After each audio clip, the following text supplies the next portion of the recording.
आप देख रहे हैं न्यूज इंसाइडर 24/7। आइए नजर डालते हैं देश और दुनिया की 20 बड़ी खबरों पर। ईरान की रेवोल्यूशनरी गार्ड नेवी की जानिब से अमेरिका को सख्त तनबीह देते हुए कहा गया कि स्ट्रेट ऑफ हॉर्मुज़ में किसी भी मुदाखलत या जसारत का मुंह तोड़ जवाब दिया जाएगा। इस बयान के बाद खित्ते में तनाव और आलमी तेल की रसाद को लेकर तशवीश मजीद बढ़ गई। जम्मू के लिए नेशनल लॉ यूनिवर्सिटी के कयाम का मुतालबा करने वाले नौजवानों ने कठुआ में नायब वज़ीर आला सुरेंद्र चौधरी के प्रोग्राम के दौरान एहतजाज किया। पुलिस ने एहतजाजियों को मकाम से हटा दिया, जबकि नायब वज़ीर आला ने वाक़े को सिक्योरिटी की लापरवाही करार देते हुए जिम्मेदार अफसरान के खिलाफ कार्रवाई और तहकीकात का मुतालबा किया।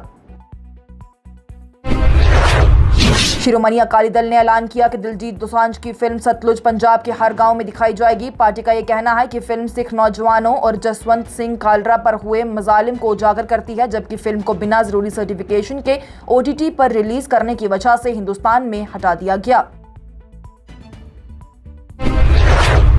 तृणमूल कांग्रेस के साबका राज्यसभा MP सुष्मिता देव सुखेंदु शेखर राय और प्रकाश चिकबरेक कोलकाता में बीजेपी में शामिल हो गए। बीजेपी ने कहा है कि इनका तजुर्बाकार रहनुमाओं की शामूलियत से मगरबी बंगाल में पार्टी और मजबूत होगी। जम्मू कश्मीर अपनी पार्टी के सरबराह सैयद मोहम्मद अल्ताफ बुखारी की जानिब से नेशनल कॉन्फ्रेंस के जंतर मंतर एहतजाज पर कहा गया कि अगर इस एहतजाज से जम्मू कश्मीर को रियासती हैसियत की बहाली वापस हो जाती है तो वह नेशनल कॉन्फ्रेंस का लखनपुर से इस्तकबाल करेंगे। उन्होंने ये भी कहा कि सियासी फैसला यकतरफा नहीं बल्कि तमाम सियासी जमातों से मशवरा करके किया जाना चाहिए। नेशनल कॉन्फ्रेंस के चीफ स्पोक्सपर्सन तनवीर सादिक की जानिब से कहा गया कि रियासती दर्जे की बहाली के मुतालबे पर इत्तेफाक पैदा करने के लिए जम्मू कश्मीर की तमाम बड़ी सियासी जमातों को दावतनामा भेजा गया। उन्होंने तमाम सियासी जमातों से अपील की है कि सियासत से ऊपर उठकर अवाम के इस मुश्तरका मुतालबे का साथ दिया जाए।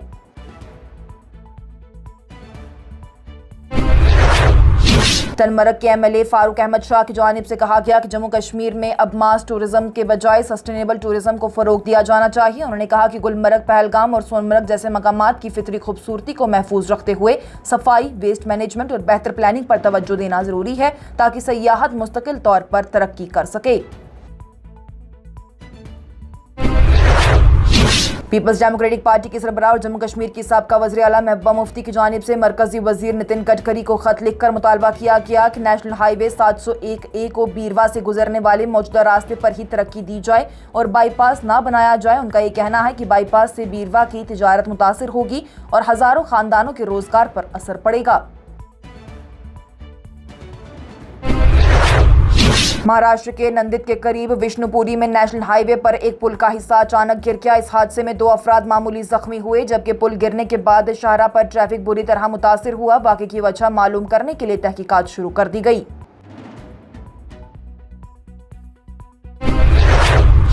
जम्मू कश्मीर के वज़ीर आला उमर अब्दुल्ला की जानिब से आज कहा गया कि अब सिर्फ ज़्यादा से ज़्यादा सयाह लाने के बजाय पायदार और बेहतर सयाहत पर तवज्जो देने की ज़रूरत है। उन्होंने कहा कि गुलमर्ग, पहलगाम, सोनमर्ग और डल लेक जैसे मकामात की फितरी खूबसूरती को महफूज रखते हुए ट्रैफिक, गंदगी, पानी की कमी और हद से ज़्यादा भीड़ जैसे मसाइल का मुस्तकिल हल निकालना होगा ताकि सयाहत से मकामी लोगों को भी फ़ायदा मिल सके।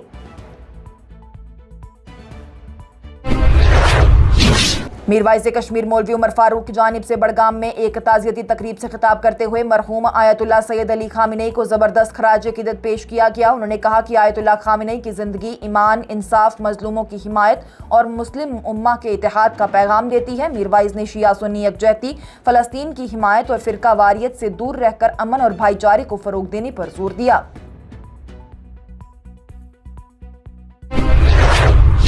जम्मू कश्मीर के लेफ्टिनेंट गवर्नर मनोज सिन्हा की जानिब से श्रीनगर के पांथा चौक में यात्रा ट्रांजिट कैंप और यात्री निवास का दौरा करके श्री अमरनाथ जी यात्रा के इंतजामात का जायजा लिया गया। उन्होंने अफसरान को हिदायत दी है कि किसी भी यात्री को रजिस्ट्रेशन, रहने, खाने या फिर दूसरे बुनियादी सहूलियात में कोई परेशानी ना हो।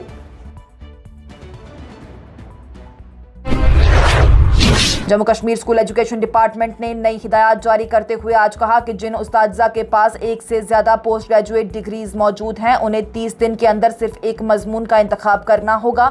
डिपार्टमेंट की जानिब से वाज़ेह किया गया है कि किसी एक मजमून की बुनियाद पर सीनियरिटी या तरक्की का फैसला होगा और बाद में इसमें तब्दीली की कोई दरख्वास्त कबूल नहीं की जाएगी।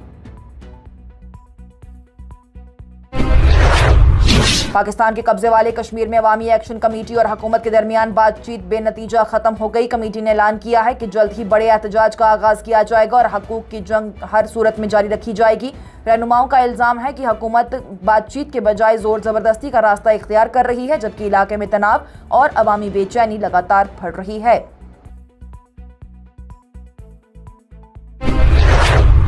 कश्मीर में सरकारी और निजी स्कूलों के साथ कोचिंग इदारों को भी तमाम किताबों की स्क्रीनिंग का हुक्म दे दिया गया। हिदायत के मुताबिक अगर किसी किताब में एतराज़ के काबिल मजमून पाया जाता है तो उसकी तफसील मुतल्लिका अफसरान को भेजनी होगी, जबकि तमाम इदारों को ये तस्दीक भी देनी होगी कि उनके पास कोई भी एतराज़ के काबिल किताब मौजूद नहीं। अमल न करने की सूरत में इंतजामी कार्रवाई की तनबीह दी गई है।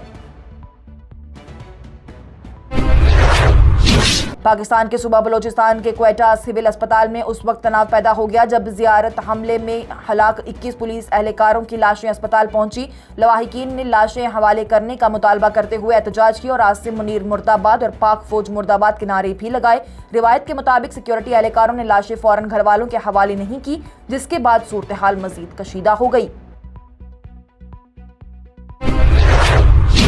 कश्मीर में स्कूलों और कोचिंग इदारों की किताबों के जायजे के हुक्म पर सियासी बहस तेज हो गई। पीडीपी के एमएलए वहीदुर रहमान परा ने इस हुक्म पर वज़ीर आला उमर अब्दुल्ला को तनकीद का निशाना बनाते हुए कहा कि आपकी अपनी हुकूमत के नीचे ही ऐसे हकामात जारी हो रही हैं, तो फिर इनके खिलाफ एहतजाज करने आखिर हम कहाँ जाएं। उनके इस बयान के बाद इस मामले पर सियासी गर्माहट और बढ़ गई। ईरान की वजारत सेहत ने खुलासा किया है कि गुज़िश्ता 2 दिनों में अमेरिका के हवाई हमलों में कम अज़ कम 14 अफराद हलाक और 78 जख्मी हो गए। अमेरिका और ईरान के दरमियान तनाव एक बार फिर से बढ़ गया, जबकि दोनों मुल्कों की तरफ से जवाबी कार्रवाइयों का सिलसिला जारी है। इसराइल के वज़ीर दिफा इसराइल काट्स की जानिब से अमेरिका के सदर डोनाल्ड ट्रंप के उस दावे को मुस्तरद कर दिया गया कि इसराइल जल्द जनूबी लेबनान से फौज वापस बुला लेगा। काट्स की जानिब से कहा गया कि लेबनान में रहने के लिए हमें किसी की इजाज़त की ज़रूरत नहीं है और वाज़े किया कि जब तक हिजबुल्लाह का खतरा बाकी रहेगा, इसराइली फौज जनूबी लेबनान में अपनी मौजूदगी बरकरार रखेगी। और चीन के जनूबी इलाकों में मुसलसल तेज बारिश और सैलाब से कम से कम 39 अफराद हलाक हो गए। इधर एक और तूफान टाइफून बावी के ताइवान और चाइना के मशरकी साहिली इलाकों से टकराने का खतरा है, जिसके मद्देनजर इंतजामिया ने एहतियाती इंतजामात सख्त कर दिए। इसके साथ ही टॉप 20 हेडलाइंस का यह मरहला हुआ इख्तिताम पजीर। दीजिए इजाजत। लेटेस्ट अपडेट्स के लिए देखते रहिए न्यूज़ इनसाइडर 24/7।